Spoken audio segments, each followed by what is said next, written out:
우리에게 좋은 일이 일어납니다. 우리 온 마음을 다해서 우리 하나님을 사랑하십시다. 룻기는 사사시대라는 아주 어두운 밤중에 밤하늘에 별처럼 빛나는 아름다운 이야기입니다. 정말 가슴 따뜻한 이야기입니다. 우리 마음을 훈훈하게 하는 단편소설 혹은 내막으로 된 짧은 드라마라고 할 수 있을 것입니다. 그중에서 오늘 룻기 3장간 드라마의 결정입니다. 장소는 타작마당, 시간은 아무도 없는 어두운 밤, 아니죠, 밤하늘에 별은 빛나겠죠. 그리고 그 한 구석에서 만남이 이루어집니다. 젊은 과부 룻과 베들레헴의 유력한 남자 보아스가 그 자리에서 만남이 이루어집니다. 그리고 그 만남은 저들 세계 모든 것을 바꿔놔서 그 개인의 생과 그리고 그 가정의 삶과 더 나아가서는 역사를 바꾸는 물줄기가 되었던 아주 의미 있는 밤이 될 것입니다. 요즘 말로 말하면 무언가가 일어날 것 같은 심쿵한 사건이라고 볼 수 있습니다. 그러나 그것은 오직 오늘 본문은 로맨틱한 것이 아니고 하나님의 귀한 은혜 가운데 되어진 사건임을 알 수 있습니다. 자, 그러면 무엇이 오늘 이 만남을, 이 사건을, 이 절정을 가능하게 만들었을까요? 자, 1절을 보시겠습니다. 1절 보시면은 룻의 시어머니 나오미가 그에게 이르되 내 딸아 하고 말합니다. 그래도 여전히 룻은 이제 보리삭이 끝나고 밀이삭 약 7주가 지났어요. 그동안 이제 밀이삭을 주우러 나가는 출근하는 출근길입니다. 근데 갑자기 나오미가 붙들어요. 야, 룻아, 내 딸아, 얘 어머니. 이제부터 나오미가 무언가를 이제 일을 하려고 시작하고 있는 겁니다. 여러분, 혹시 눈치채셨는지 모르지만 말입니다. 지금 나오미가 바뀌었어요. 변했어요.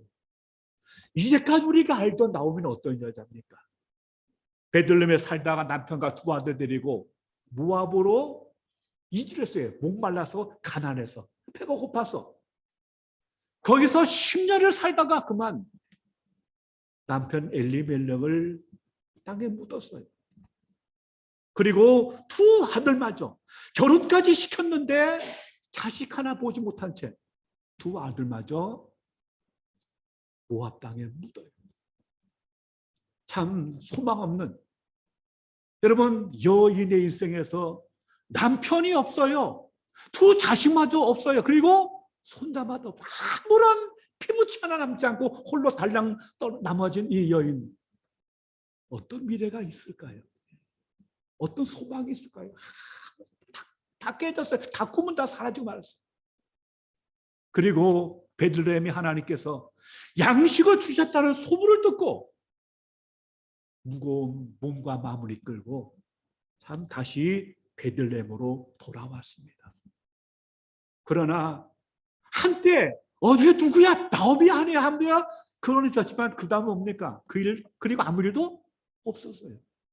누가 양식 하나 뭐 하나 반기고 기다리지는 없는 이 베들레헴 땅이었습니다. 나이가 있다 보니까 그 나이에 나가서 뭘 하기는 그렇고, 그러니까 참 아주 효녀 같은, 딸 같은 며느리 룻이 자발적으로 나가서 이삭을 주어서 그걸 가지고 털어갖고 양식 삶는 같은 시간이 시작됐습니다. 그래서 보리삭을 시작하다가 이제 밀이삭 끝나고 약 7주가 끝나고 이제는 밀이삭마저도 이제 끝나가는 즈음입니다. 이제까지는 보아스의 호의로다가 참 많은 걸 거둬갖고 충분히 둘이 먹고 살 수 있었지만 1년 농사 어떻게 될지 아무도 모르는 참 막막한 그 시간이었습니다. 그런 나오미한테 무슨 신날 일이 있겠어요. 그런 정말 수동적입니다. 수동적이죠. 그리고 뭐라고 합니까? 입에서 나오는 말은 뭐예요? 원망과 탄식밖에 없어요.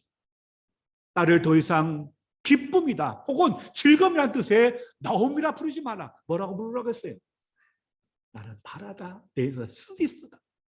하나님 나를 치셨다, 하나님 나를 괴롭게 하셨다고 하는 탄식말이 쏟아나오는 그 같은 것이 나오미의 심령이었습니다.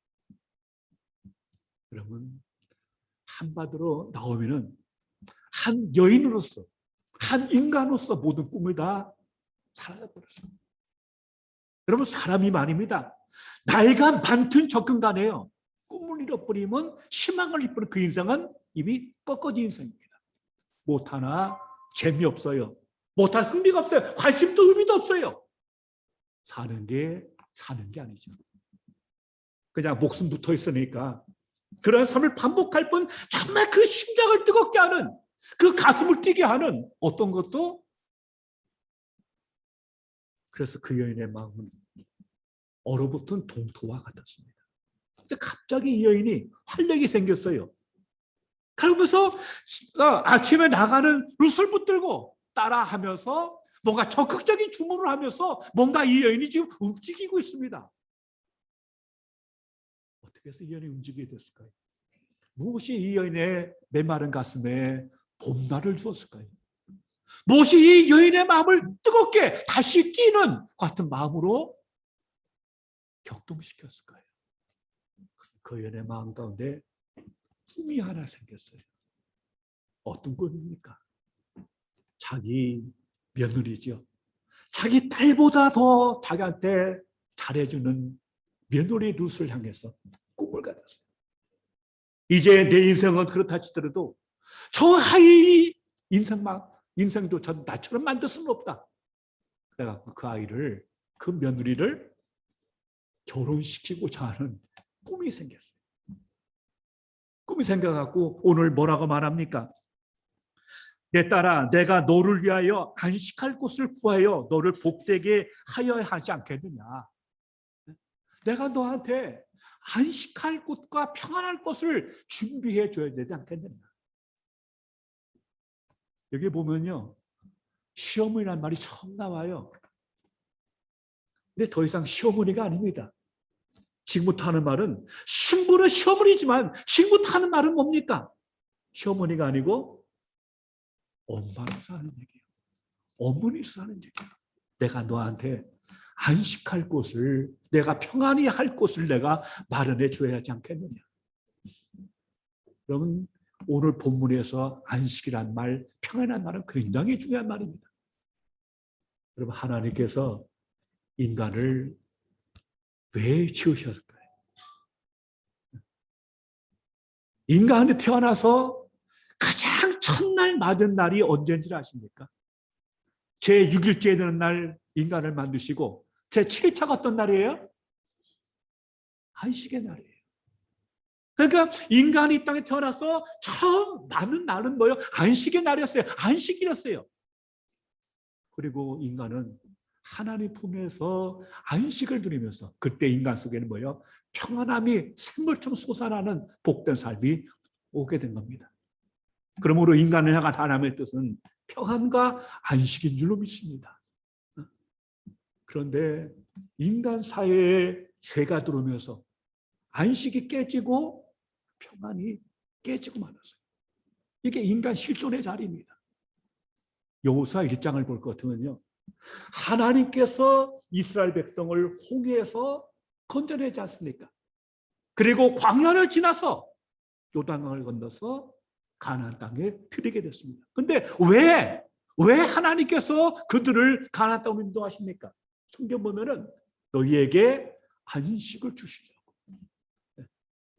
노예살이하고 종살이하면서 너무 지치고 너무나 소망 없는 이스라엘 민족, 아들 낳으면 강물에 던져 죽어야 하는 이 극심한 고통과 아픔의 현장에서 그들을 이끌어내서 그들에게 참다운 안식과 참다운 평안을 주고자 하는 것이 그들을 향하신 하나님의 뜻이었습니다.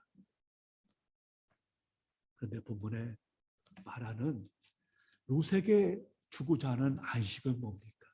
그리고 평안은 뭡니까? 여러분, 여인은 어느 때에 안식을 누리고 평안을 누립니까? 물론 어려서야 엄마 품에서 안식과 평안을 누리지만은 이제 장성한다 뭡니까? 결혼해서 남편의 품에서 안식을 누리고 남편의 품에서 평안을 누리는 거예요. 그리고 아이를 낳아 기르면서 양육하면서 그 아이들과의 관계 속에서 참 여인으로서의 기쁨과 평안과 소망을 누리는 것이 가정을 주신 하나님의 뜻이 아닙니까? 그러므로 오늘 나오미는 뭐라고 합니까? 내가 너한테 안식과 평안을 줘야 되지 않겠다는 말은 무슨 말이에요? 내가 너한테 뭐요? 남편을 내가 얻게 해주겠다. 너로 하여금 결혼하게 해주겠다는 이 나오미의 마음입니다. 근데요, 이제까지는요, 그 소망 잃고 늙고 지친 그 나오미에게 안식을 준 사람이 바로 뭐야? 루시였어요. 그렇지 않습니까? 그를 따라오고 위로하고 그의 먹고 살 걸 해결해서 정말 나오미한테 안식을 준 사람이 누구냐? 루시였어요. 근데 이제는 뭡니까? 바뀌어요. 역할이 바뀌면서 그런 루시에게 내가 너에게 안식과 평안을 주겠다고 말하고 있는 것입니다. 여러분, 그리스도인이 누굽니까? 그리스도인이 누구예요? 다른 사람한테 고통하고 아파하는 사람한테 누군가의 삶에 설당이 되어주는 사람, 이게 우리 그리스도인인 줄 믿습니다. 누군가의 삶이 무너져 내릴 때, 지탱할 수 없을 때, 쓰러질 때, 꿈과 소망을 잃어버리고 완전히 한 인생이 무너지게 될 때 그에게 설당을 주고 비빌 언덕이 되어주는, 그를 지켜주고 그에게 평안과 안식을 줄 수 있는 사람, 이것이 바로 우리 그리스도인이 되어야 될 것입니다. 그래서 오늘 나오면은 자기 며느리에게 남편을 구해주겠다가는 아주 소박하고 거룩한 꿈을 갖게 되었습니다. 그 꿈이 마음속에 들어오자 이 나오미가 마음이 설레갖고요, 집안에 붙어있지를 못해요. 동네방네 다니면서 이것저것 정보를 다 모았어요. 그래서 뭐라고 합니까? 자, 2절 보세요. 내가 함께하던 하녀들을 둔 보아스는 우리의 친족이 아니냐. 보라, 그가 오늘 밤에 타작마당에서 보리를 까불리라. 이런 나오미 안테나에 보아스의 정보가 딱 잡혔어요. 뭡니까? 오늘 밤에 타작을 하고 그 보아스가 거기에 이제 낯가리 한 모든 것에 이제 한쪽에다가 그건 지켜야 되고 그런 것 때문에 잠을 자거든요. 그 잘 거란 정보가 입수된 거예요. 그러면서 말합니다. 야, 딸아, 너는 이제 그 무겁고 칙칙한 과부의 옷을 벗어버려라. 그리고 목욕을 하고 향기를 바르고 새 옷을 입고 그 보아스가 있는 곳을 잘 살폈다가 아무도 없는 시간에 보아스가 눕는 곳에 가서 발치 이불을 덮고 그 밑에 들어가서 있어라. 그러면 그가 내게 할 일을 알려줄 거라고 하는 1급 정보를 지시와 함께 보내고 있는 거죠. 여러분, 어떻게 이 나오미가 이 같은 꿈을 꿀 수 있었을까요? 지난 시간에 잠깐 말씀드렸지만은 하나님께서 참 베들레헴의 밭을 향해 나갈 때 누가 누구의 땅인지 어떻게 알아요? 전혀 몰라요. 그는 다만 떨리는 마음으로 하나님, 내 발걸음을 이끌어 주셔서 은혜를 입게 하소서 기도했을 것입니다. 근데 우연히 발길 따라 마음 따라 간 곳이 보아스의 밭이었어요. 그리고 그때 마침 베들레헴에서 보아스가 자기 밭에 일꾼들을 격려차 왔다가 두 사람의 만남을 가져요. 그리고 보아스가 저 소녀가 누구냐 했을 때 하인이, 저 사람은 이방 모압 여자인데, 모압 소녀인데 나오미와 함께 온 사람입니다. 아, 그러냐? 그때 보아스가 마음에 그 룻을 참 선하게 봐요. 흐뭇하게 바라봐요. 참 그렇죠. 소문 좋은 여인이니까 그를 선대하고 호의를 베풀어 줍니다. 그 소식을 듣고 나서 나오미를 생각합니다. 그 발걸음을 이끌어서 그게 하필이면 보아스. 근데 보아스 누구냐면은 죽은 남편 엘리멜렉의 친족이거든요. 친족이라는 의미가 굉장히 깊은 의미를 갖고 있는데 이건 바로 뭐냐? 이 보아스가 마음만 먹으면은 자기 집에 무너진 엘리멜렉의 집안을 이렇게 세우고 룻까지 품을 수 있는 합법적인 그 집안을 읽어줄 수 있는 친족이라는 사실을 그가 깨닫고는 여기는 분명 하나님의 뜻이 있고 은혜가 있다는 사실을 그가 깨닫게 된 것입니다. 이건 단순하게 보아스가 그녀에게 많은 후일을 베풀고 보리를 잔뜩 싸다 줬다고 되는 문제가 아니고 그 당사자가 친족인 보아스이기 때문에 그 사건 뒤에 임하시는 하나님의 은혜의 손길을 그가 발견하게 된 것입니다. 예, 이래가 이럴 수 있고 그 다음을 생각할 수 있기 때문에 여러분 사람이 은혜를 받으면요 제일 큰 변화가 뭔지 아십니까? 얼굴이 달라지고 기쁨이 샘솟죠. 그리고 또 한 은혜를 받으면요 마음속에 꿈을 꾸게 돼요. 지금 절망스럽고 좌절되고 소망이 보이지 않고 정말 살아갈 이유도 의미도 발견하지 못하지만은 그러나 하늘의 은혜를 받으면 현재의 절망과 고통과 아픔을 넘어서 미래에 다가오시는 하나님의 손길을 보면 뭐예요? 꿈이 생기고 미래가 생기고 비전이 생기는 줄로 믿습니다. 제가 성경 구절에서 제일 좋아하는 것 중에 하나가 뭐냐면 사도행전 2장 17절입니다. 말세에 내가 내 영을 모든 육체에 부어주리니 너희의 자녀들은 예언할 것이요 너희의 젊은이는 환상을 보고 너희 늙은이들은 꿈을 꾸리라. 여러분 성령 받으면요 은사 그거보다 제일 중요한 게 뭐냐면은 그 삶 가운데 그 인격 가운데 그 인생 가운데 꿈과 환상이 생긴다는 겁니다. 꿈과 환상을 주신다는 것입니다. 젊은이가 꿈꾸는 건 이해가 되죠. 그렇죠. 젊음 자체가 특권이고 축복이니까. 근데요, 늙은이가 되면 어떻게 됩니까? 늙은이 특징이 뭐예요? 꿈을 접는 거예요. 꿈을 포기하는 거예요. 늙은 사람한테 꿈은 어떻게 보면 사치예요. 이제 뭐 죽을라 가까웠는데 무슨 꿈, 무슨 희망, 아서라, 관둬라. 그게 인간 세계입니다. 그러나 믿음의 세계는 뭡니까? 성령이 임하시면 늙은이가 뭐예요? 꿈을 꾸는 거예요. 그게 모세의 인생이 아닙니까? 그게 아브라함의 인생이 아닙니까? 그게 칼렙의 인생이 아닙니까? 그게 다 수많은 믿음의 사람들의 이야기 아닙니까? 인간적으로 꿈을 포기해야 되고 모든 걸 다 내려놔야 하는 그렇지만은 정말 하나님께 그만큼 믿음을 주시고 성령을 부어주시고 은혜 주시면은 나이와 조건과 상황을 뛰어넘는 꿈을 주셔서 새로운 제2의 인생이 시작되게 되는 줄로 믿습니다. 보라 내가 새 일을 행할 것이다. 이전 일 옛날 일을 더 이상 내던져 버리고 보라 내가 너 가운데 새 일을 행할 것이다. 나오미가 꿈을 꾸게 됩니다.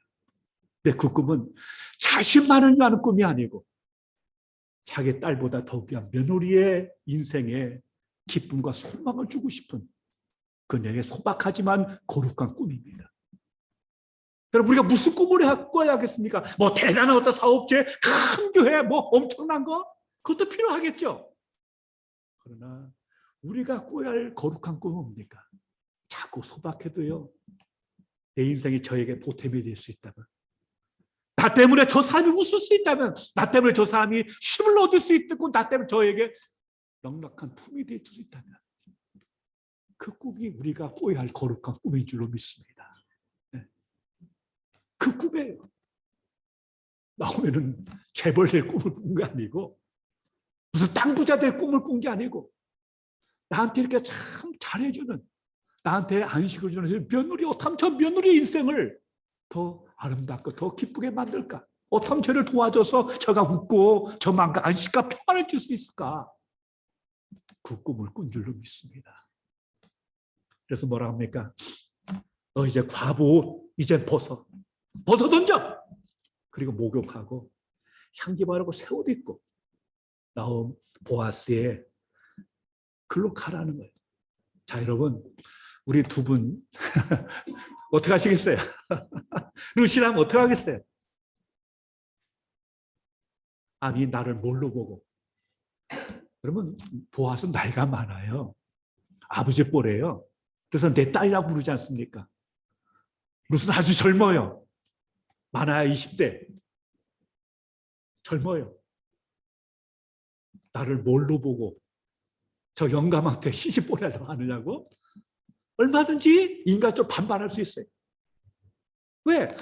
공식적으로 사실 루스는요, 과부예요. 남편이 죽었어요. 그러면 얼마든지 걔가 할 수 있어요. 지금 나오비도 어느 때도 오늘 밤이라도 끝나면 끝나는 거예요. 그거 어떤 법적 구속력이 없어요. 내가 왜 돈 좀 있지만 저 늙은 사람하고 살아야 돼. 나 싫어. 하고 얼마든지 노할 수 있어요. 그런데 무슨 말 합니까? 어머니가 하라는 대로 하겠습니다. 그리고 이제 목욕을 하고 향기를 바르고 옷을 갈아입고 이제 나가는 거죠. 그리고 몰래 숨어서 보아스가 일을 다 마치고 술 마시고 기분 좋아갖고 이제 한쪽 구석에서 자는 그 현장들을 보죠. 그리고 일꾼들 다 가고 나서 보아스마저 잠이 든 그 시간에 기다렸다가 살금 몰래 가서 그 보아스의 그 이불, 겉옷, 그 발치에 그 둘치고 그 밑에 들어가 누워 있는 거예요. 근데 그 시간까지 보아스는 몰라요. 여러분, 그때 루스의 심정이 어땠을까요? 기사님 어떨 것 같아요? 여인으로서 어떨 것 같아요? 아무리 믿음으로 일을 해요. 믿음으로 없어도 그 자리에 오지도 않았어요. 그런데 보아스가 어떻게 될지 모르잖아요. 젊은 여자가 혼자 있는데 제 발로 들어왔어. 그걸 범할 수 있잖아요. 얼마든지 범하고 나중에 이 여자, 이 모압 여자 아니냐 이게. 그러면서 제가 아주 나를 유혹했다고 창기짓 했다고 얼마든지 뒤집어 씌우고 그럴 수도 있어요. 그리고 당시는 사사시대입니다. 무법천지의 시대예요. 젊은 여자가 밤중에 들판 나가는 그조차도 사실 이건 뭐예요? 어떤 면에서 목숨 걸어야 돼요. 위험해요. 평소에 본 보아스는 참 지긋하고 어른스러운 어른이지만 어떻게 알아요? 그거 모르는 거예요. 사람 정말 모르는 거예요. 사실 얼마나 떨렸을까요? 만약에 보아스가 나 너 싫다고 밀어낸다면 아직 어떻게 루시 거기서 살겠어요? 그냥 아무리 믿음으로 순종하고 그래도 그의 가슴만 콩닥콩닥 떨렸을 거예요. 뛰었을 거예요. 제가 그래서 오늘 제목을 거룩한 꿈, 거룩한 떨림이라고 했어요. 얼마나 가슴이 콩닥콩닥 뛰었을까요? 얼마나 사실 그랬을까요? 어떻게 될지 모르잖아요, 정말. 여러분, 때로 믿음이라는 것은요, 그 여자가 왜 그 자리에 있어요? 믿음으로 결단하고 간 자리예요. 믿음으로 선택했어요. 그러나 뭡니까? 그 믿음의 선택이 실패할지 어떨지 아무도 몰라요. 우리가 그렇지 않습니까? 우리가 믿음으로 해요. 그러나 그것이 잘 될지 안 될지 아무도 몰라요. 그 순간순간은 뭐냐? 두렵고 떨릴 수밖에 없는 거예요. 그럼에도 불구하고 우리는 뭡니까? 믿음으로 그 길을 가는 거예요. 믿음으로 가는 거예요.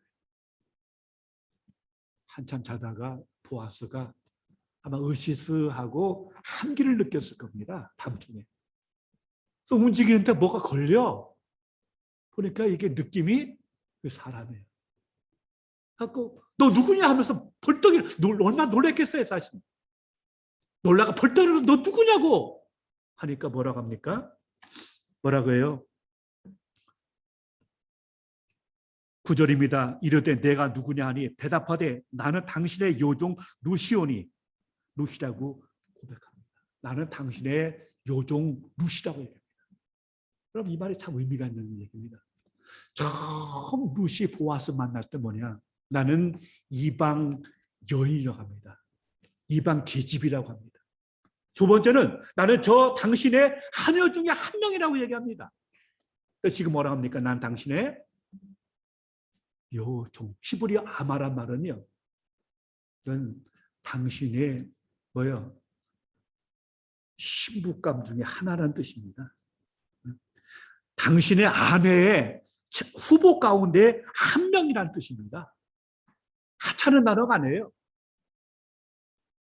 이거는 스스로 룻이 자신을 이방 여인도 아니고 하나도 아니고 나는 당신에게 신부감 중에 한 명이라고 말을 합니다. 나는 당신에게 당당한 뭐요? 파트너가 될 수 있다는 자기 고백입니다. 그리고 룻이 처음으로 자기 실명을 밝힙니다. 나는 룻입니다. 물론 나오미는 보아스는 알아요. 저 여인의 룻인지. 그러나 룻 자신은 자기 입으로 자기 실명을 고백하지 않았습니다. 이건 바로 뭐냐면 룻이 지금은요 아주 당당하게 자기의 신분, 자기의 정체성, 자기 고유의 인격에 그 모든 걸려서 드러내고 있는 것입니다. 나는 더 이상 모압 여인으로서 이 자리에 온 것이 아닙니다. 나는 나오미의 며느리로 온 것도 아니고 말론의 아내가 아닌 자신의 고귀한 신분과 가치를 지닌 인간으로 당당하게 이름을 밝히면서 나는 룻입니다라고 얘기합니다. 그러면서 하는 얘기가 뭡니까? 10절 9절 보세요. 당신의 옷자락을 펴 당신의 여종을 덮으소서. 그래서 옷자락이라는 말은 이건 날개라는 말이거든요. 이 말은 뭐냐? 나를 당신의 날개 아래 뭐요? 품어달라는 얘기입니다. 이 말이 무슨 뜻이겠습니까? 그래서 룻이 정식으로 보아스에게 혼인 요청을 하고 있는 거예요. 왜? 당신은 우리의 기업 물을 자이기 때문입니다는 얘기예요. 그래서 이 기업 물을 자라는 단어가 룻기에서 가장 중요한 키워드거든요. 이걸 히브리어로 고엘이라고 합니다. 고엘. 이 말은 속량하는 자라는 뜻을 갖고 있어요. 뭐 몇 가지 뜻이 하나는 피무룩입니다. 그 말은 무슨 뜻이냐면요. 내가 친족이에요. 내 친족이 억울하게 죽음을 당했어. 그럼 나는 그를 범인을 잡아다가 그 피값에 대한 대가를 지불하고 그걸 할 수 있는 책임이 나한테 있는 거예요. 그래서 내 친족이 억울하게 죽음을 당하면 그 원수를 갚을 책임이 그 피무룩이에요. 둘째는 몸무룩입니다. 그 말은 친족 중에 한 사람이 빚이나 기타 다른 일로 해서 이방인의 종으로 팔려가게 될 때 친족은 반드시 그를 그냥 두면 안 되고 그를 어떻게든 돈을 주든 어떻게든 그 이방인의 노예로 팔린 그 사람을 다시 물러야 하는 책임을 갖고 있어요. 세 번째는 땅무룩입니다. 내가 가난 때문에 빚 때문에 땅을 팔았어요. 내 땅은 하나님의 것이지 개개인의 것이 아니거든요. 그러니까 그 땅이 다른 집 하나 다른 걸 넘어가기 전에 반드시 친족이 돈을 가지고 그 땅을 되사서 그에게 줘야 할 책임, 이것을 땅무룩입니다. 그리고 마지막에는 계대 결혼이라고 해갖고 형제가 자식을 남기지 않고 죽었을 때 그 나머지 미망인이죠. 형수를 형제가 결혼을 해서 그 죽은 형의 이름에 자식이 끊어지지 않도록 두 살 난 아들을 그 죽은 형에다 입적시키고 그 가문을 유지하게 하는 계대 결혼법이라고 했는데 그러한 그 네 가지 책임이 진 사람이 속량하는 자, 이게 고엘이라는 뜻이거든요. 근데 바로 이 보아스가 죽은 엘리멜렉의 친족이었기 때문에 오늘 룻이 보아스에게 혼인 요청을 할 수 있었던 겁니다. 이해가 되십니까? 그래서 이 나오미가 하나님의 은혜라고 했던 겁니다. 단순하게 보아스가 호의를 베풀고 먹을 걸 많이 줘서가 아니고 보아스가 법적으로 그 집안을 일으켜 세워주고 보호해줄 보호자인 고엘이기 때문에 정식 혼인 요청을 하고 보아스가 그 죽은 엘리멜렉 가문을 일으켜주기를 요청하는 것 같은 것이 오늘 본문의 장면인 것입니다. 그러니까 보아스가 뭘 합니까? 그 여인을 덮어줍니까? 아니면 내칩니까? 10절 보십시오. 그가 이르되 내 딸아 여호와께서 내게 복 주시기를 원하노라. 내가 가난하건 부하건 젊은 자를 따르지 아니하였으니 내가 베푼 인애가 처음보다 나중이 더하도다. 그걸 보고요 보아스가 감격을 했어요. 자기 나이가 많거든요. 젊은 여인이 얼마든지 젊은 남자하고 혼인하면 여러 가지 더 있지 않습니까? 여러 가지 면에서. 네가 젊은 사람을 따라가지 않고 나를 택했다. 그래서 네 처음 인애보다 나중 인애 했으더란 말인데 더 크다. 이 말은 무슨 뜻이냐면은 처음 인애는 뭐냐? 이 룻이 시어머니를 따라서 자기 신과 고향을 버리고 베들레헴에 돌아와서 나오미를 섬긴 것이 첫 번째 인애입니다. 첫 번째 사랑을 베풀어 준 거예요. 그런데 지금 룻이 보아스에게 혼인 신청을 하는 것은 단순하게 부자 그런 게 아니고 그 보아스가 자기 가족, 남편의 가족을 세워줄 신족이기 때문에 그렇기 때문에 늙은 자기한테 뭐요? 혼인 요청을 하는 거거든요. 끝까지 뭐요? 나오미와 가정을 지키겠다고 하는 마음이 있거든. 그 마음의 고백이거든. 그러니까 그런 내 마음이 참 귀하다고 하면서 네가 나중 베푼 인애가 처음보다 더 크다고 그를 칭찬하고 받아주는 것이 오늘 본문의 내용입니다. 이해가 되십니까? 그러니까 우리가 이 본문을 이야기해서는 이 고엘, 친족이라는 개념을 이해하지 않으면 이 스토리가 전에 되어지지 않는 것입니다. 한마디로 말하면 뭐냐?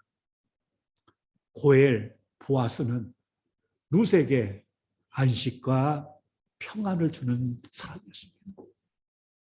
그런데 이 보아스는 우리에게 예수 그리스도를 예표하는 사람입니다. 우리 인생길에서 참된 안식, 참된 평안을 누가 주느냐? 물론 육신의 부모나 육신의 배우자나 육신의 친구나 회사나 등등 여러 관계에서 누릴 수가 있겠죠. 그러나 근본적인 우리 영혼의 안식과 평안을 주시는 것은 우리 주님이신 줄 믿습니다. 그래서 수고하고 무거운 짐진 자들아 다 내게로 오라고 주께서 초청하고 있는 겁니다. 예수 그리스도를 믿고 하나님과 바른 관계를 형성한 사람에게 주어지는 축복이 뭡니까? 그게 바로 은혜고 그것이 평안이고 그것이 안식입니다. 그래서 바울은 로마서 14장 17절에서 뭐라고 합니까? 하나님 나라는 먹는 것과 마시는 것, 인생의 어떤 경험, 어떤 인생의 어떤 풍부함 거기에 있는 것이 아니고 뭐라고 했어요? 성령 안에서 의와 평강과 희락이라.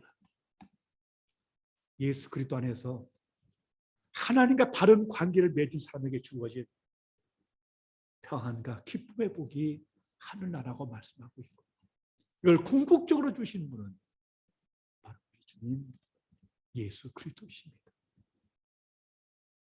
오늘 본문은 우리에게 나오미와 룻 그리고 보아스의 3인의 관계를 말해 주고 있으면서 궁극적으로 우리에게 진정한 안식과 진정한 평안과 진정한 기쁨을 주시는 분 예수 그리스도를 우리에게 말씀하고 있습니다. 준비하겠습니다. 우리 모두가 나오미처럼 거룩한 꿈을 꾸십시다. 다른 이에게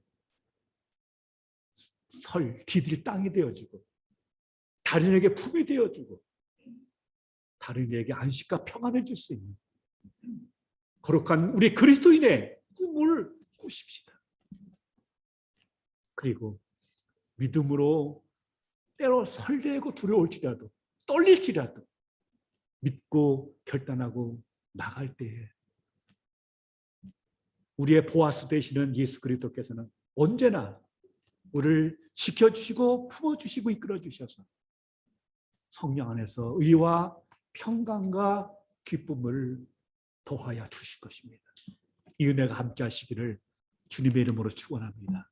기도합니다. 아버지 하나님 감사합니다. 우리로 거룩한 꿈을 꾸게 하시옵소서.